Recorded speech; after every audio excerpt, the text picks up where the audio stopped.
You believe me now? It's not new. There's only one thing that's new.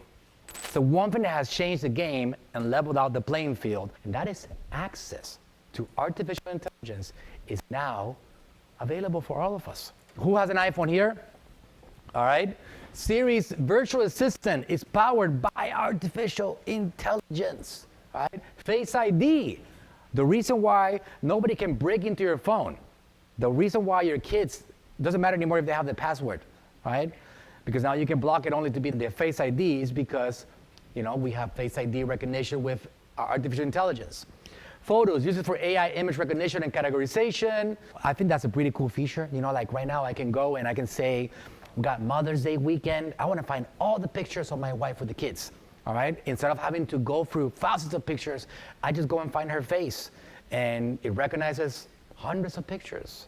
And it's so incredibly useful, time-saving for us to have these things that we take for granted all the time. Apple Music, etc. Microsoft uses AI on Office 360, on Bing, etc. Facebook, the reason why Facebook is so important in society is because it cracked the code on the algorithm. And it was able to actually find out what you like and what you don't like and feed you more of that. And in a sea of billions of people, it's able to give you more of what you like. As simple as that. The reason why it's able to do that is called an algorithm. That algorithm is based on artificial intelligence and nothing else but AI. So Netflix, recommendation systems, Tesla, autopilot, IBM Watson is the first powered capable of answering questions posed in natural language. LinkedIn uses it for job recommendations.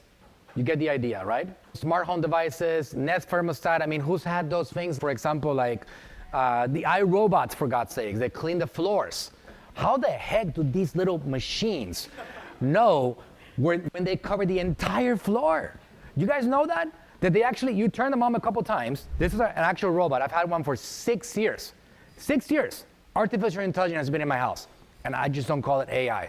The little machine will go across the entire floor. And after a couple of runs, it knows by itself what corners, when he's covered the entire house.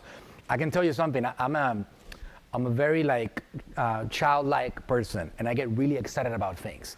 And for me, to this day, it still blows me away because I pick it up. My wife knows this really well. Every time that it finishes his job, I pick it up and I open up the tray. Anybody has an iRobot? This could be like an infomercial, all right, for it. I pick that little thing up, I open it, and I'm like, baby, did you see the amount of trash that this thing picked up? And she's like, yeah, baby, you've been showing it for 6 years, all right? I get it. It works, all right?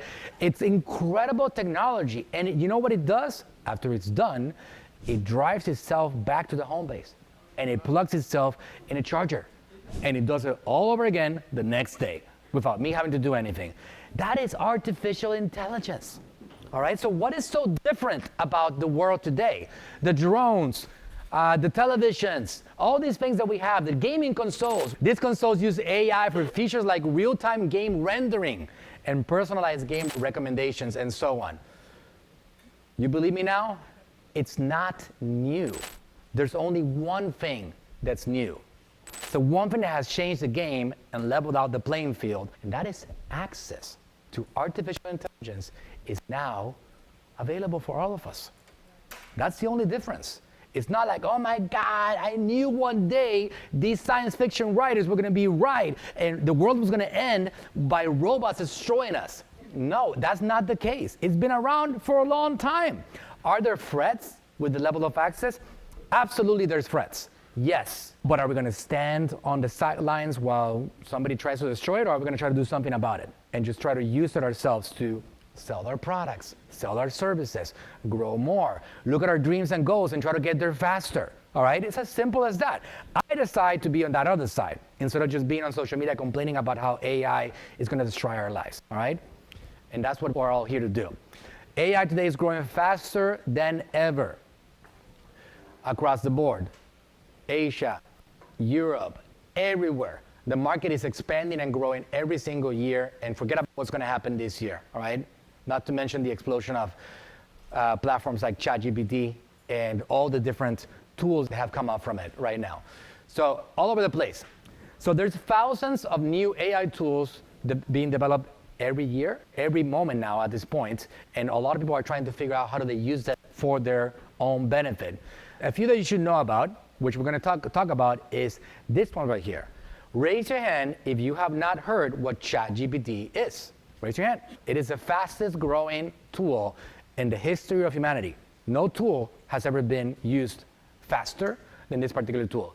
And it's for a reason, right? They had somewhere around 1 million users in the first 5 days since the launch of the tool, all right? And it's only growing faster. So we're gonna talk about that and how you can use it to leverage all the things that we're gonna create. DALL-E 2 is actually created by OpenAI. It is a tool that integrates ChatGPT. DALL-E is an AI program by OpenAI that creates images from written descriptions. It's really cool stuff, ChatGPT. It's a computer program designed to understand and generate human-like text. I want to take this particular opportunity to show you guys something. I want to dive a little bit deeper into that subject of ChatGPT, all right? And we're going to clarify what it is, because I want to make sure that you fully understand all of the important terminology. Because if you don't, you can easily get lost.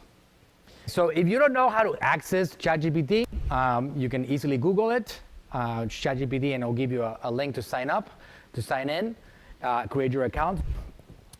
So let's ask, why are you called ChatGPT? Let's see what the answer is. Okay, so I'm called ChatGPT because GPT stands for Generative Pre-trained Transformer. Generative, we talked about generative, right? That you are giving it something and it generates something back, all right? Traditional artificial intelligence, you would give it a formula and it will calculate it, it will give probabilities, and it will do other things. This one is actually coming up from scratch. It's creating things. Like you say, give me 30 days of content ideas for my brand that sells skincare products for women that are 45 years old to 55 years old. It's gonna generate these ideas and give them to me out of thin air. Just create them. That's why it's called generative. It generates it. Pre-trained transformer. Why? Because it's not iRobot. It doesn't go free on its own. They actually are trained by the data that we've given it over the history of the internet. Particularly this one over here, ChatGPT, and that's going to change, has a cutoff of September 2021. If you ask for current events, it's not gonna be able to feed you current events. Transformer, right? So it's this power generator, right? That is able to convert this information that you're giving it into things that you can use, all right? That's GPT, Generative Pre-trained Transformer, ChatGPT.